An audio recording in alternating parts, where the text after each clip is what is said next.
কালকে থেকে চেরির অনেক জ্বর, ওর শরীরটা এত খারাপ, ও কালকে থেকে কিছু খাচ্ছিল না। সেই জন্য আজকে ভাবলাম ওকে একটু চিকেন ব্লেন্ড করে খাওয়াই দিই। ওর পেটে কিন্তু অনেক ক্ষুধা, দেখেন আপনারা দেখলেই বুঝতে পারবেন। কিন্তু ও সকাল থেকে সারাদিন কিছুই খায়নি, ওই জন্য ভাবলাম আমি একটু জোর করে খাওয়াই দিই।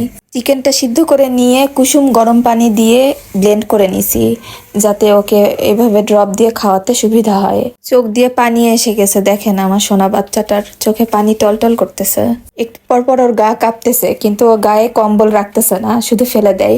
ওই জন্য আমি কোলে নিয়ে আছি যাতে একটু ওয়ার্ম ফিল হয়। আমার ভালো লাগছে না, আমার কিছুই ভালো লাগছে না, আমার একটু ঠান্ডা লাগছে, একটু গরম লাগছে, আর ভালো লাগছে না। ওকে আমি ঘুম পাড়ায় দেওয়ার চেষ্টা করতেছি, কিন্তু ও কোনোভাবেই ঘুমাচ্ছে না, একটু পরপর উঠে যাচ্ছে। আমি বুঝতেছি না কি করব, এত খারাপ লাগতেছে। আসলে জ্বর হলে আমাদের বড়দেরই তো শরীরে কেমন লাগে, অস্বস্তি লাগে, ওরও তো সেরকমই কষ্ট হচ্ছে। আমার ঘুম আসছে না মামা, আমি চেষ্টা করেছি কিন্তু আমার ঘুম আসছেই না। চেরির চোখগুলো ছলছল করতেছিল, নাক দিয়েও পানি পড়তেছিল। আমারই কান্না আসতেছে ওর এরকম দেখে। চেরি অসুস্থ হলে আমার আর কিছুই ভাল লাগে না।